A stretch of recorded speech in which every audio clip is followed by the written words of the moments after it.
You are going to pick a landscape that you want to do.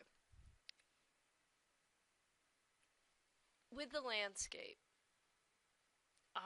you are going to take it, whatever it is, and you're going to put it on a light table and you're going to trace it with an ebony pencil.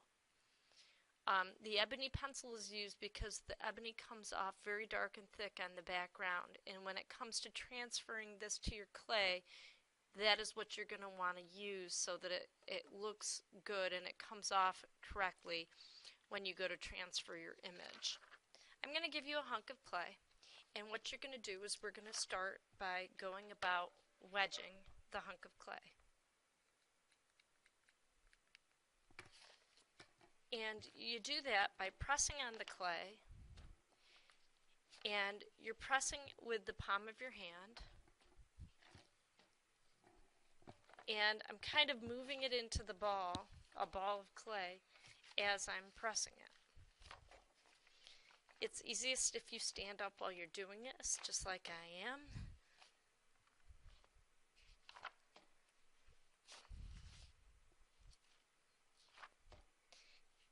You don't want to handle the clay too much. It makes the clay cracky, and you certainly don't want that. What I'm going to do now is I want to make a clay slab, and I'm going to press my hand on the clay, flattening it out first. Otherwise, there's going to be a lot of clay to move around. I don't know if you can see this, and I'm going to get close,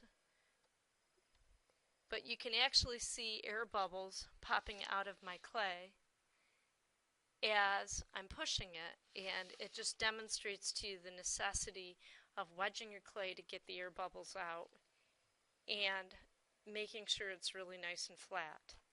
So now what I'm going to do is I'm going to have two slats.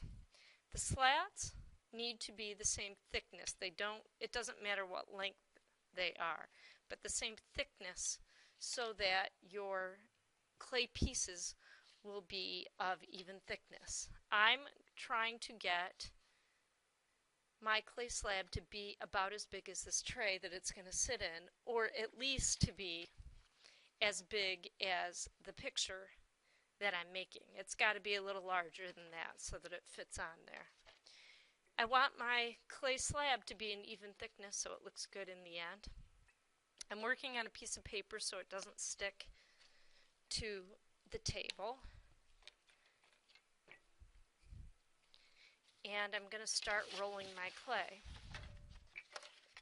It is important that the rolling pin stays on the clay slabs, otherwise what's the point? If this is off the clay slabs, then it doesn't get that thickness. As I start rolling it, I know already that it's too big, I'm going to cut a piece off and set it aside.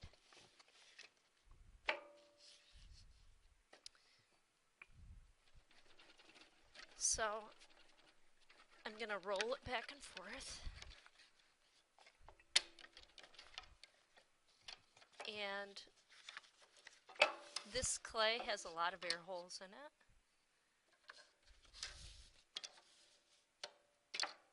Again, I noticed that I have too big of a piece, so I'm going to cut pieces off. I can lift this up and resituate it. And I'm going to roll it till the clay, and that sometimes happens, it'll stick. It really won't hurt anything as I keep doing it.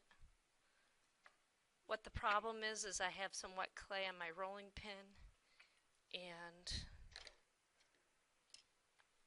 I'm going to take this and scrape it off so it doesn't keep catching and pulling my clay up.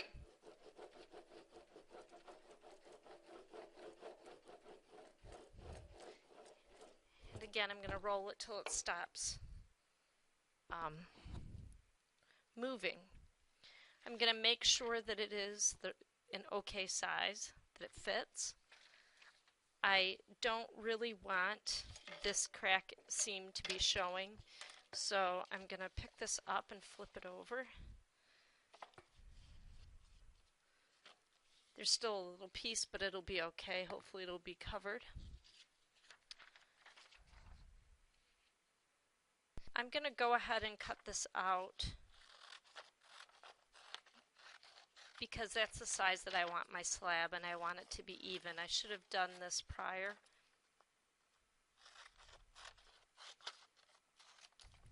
But that's all right. I'm going to put it on my slab. I'm going to give it a nice little roll with my rolling pin. As you can see, the image has transferred off and is on my clay now. It's not perfect, but it's good enough that I can see it and tell what it is I'm doing. So I'm going to take and use these slats as a straight line and cut off those extra pieces.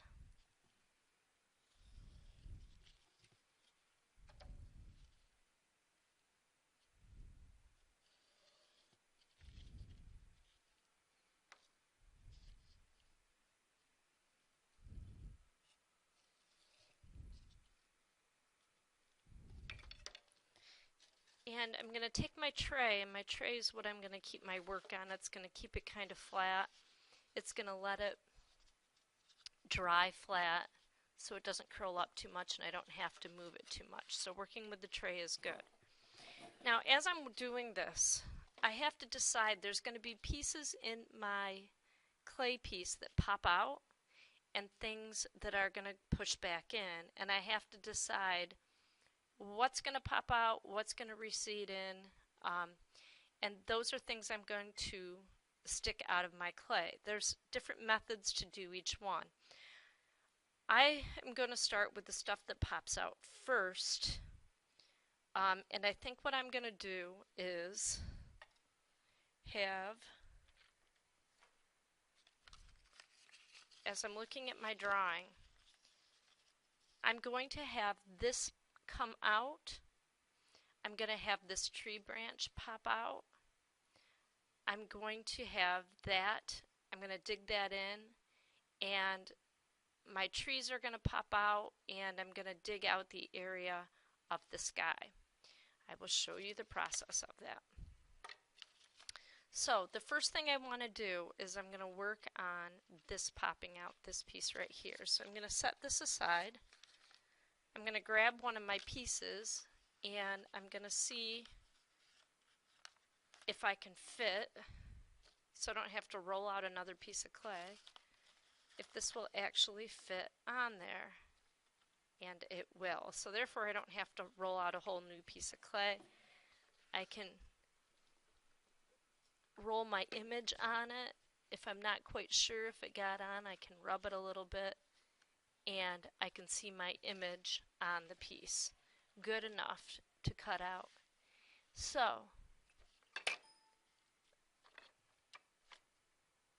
I'm going to follow this.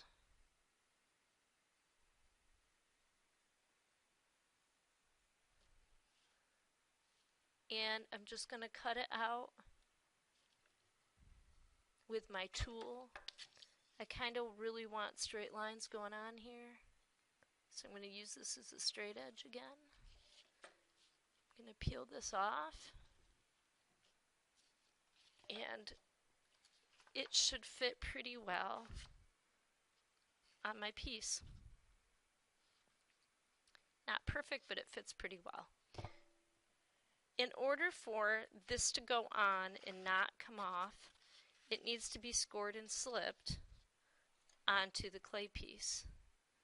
So I'm going to make little scratch marks in both sides of the clay that I'm working with. I'm going to put some water into the score marks. This acts like clay glue. The wet molecules on one scratch surface go into the wet molecules on the next clay surface, and as I press down, It acts like glue and bonds it together. I'm going to just take my finger and go along like that, and I'm good. Now, part of this assignment is to have texture, color, form, texture, and line, pattern, and rhythm.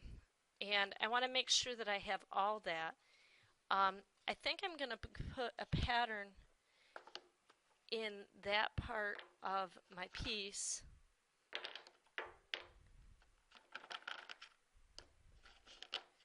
And what I'm going to do, I have these little different pattern pieces that have little designs on it, and I think I'm going to just put a little design in my clay piece.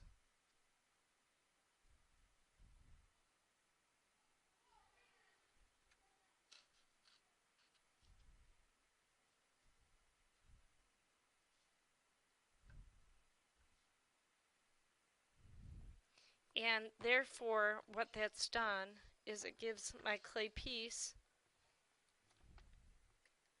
a little bit of a textured design. It doesn't mean like it doesn't have to look exactly like grass. It's kind of just what I want it to look like. I think for the tree portion of this,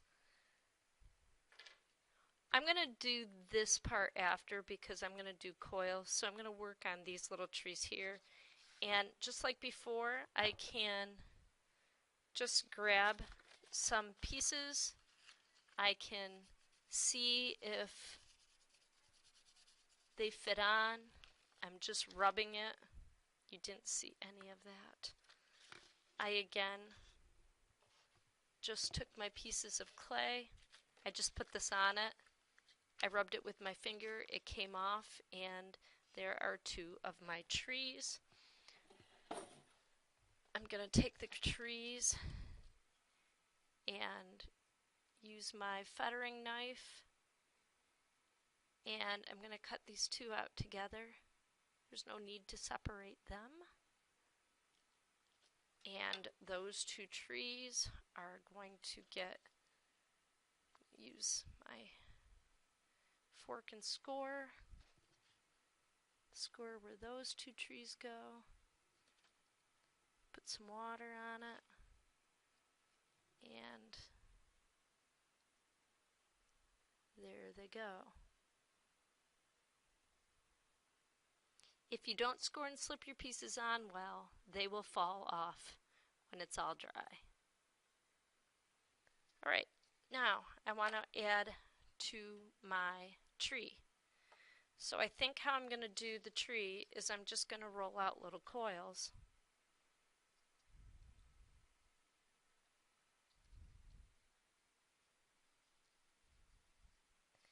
And I'm going to fit the little coils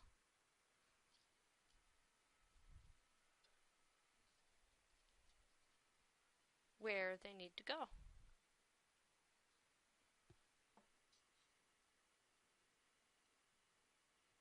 That looks about right. Guess what? I still have to score and slip it. So that little area was too small. I'm just going to make little like dots in here.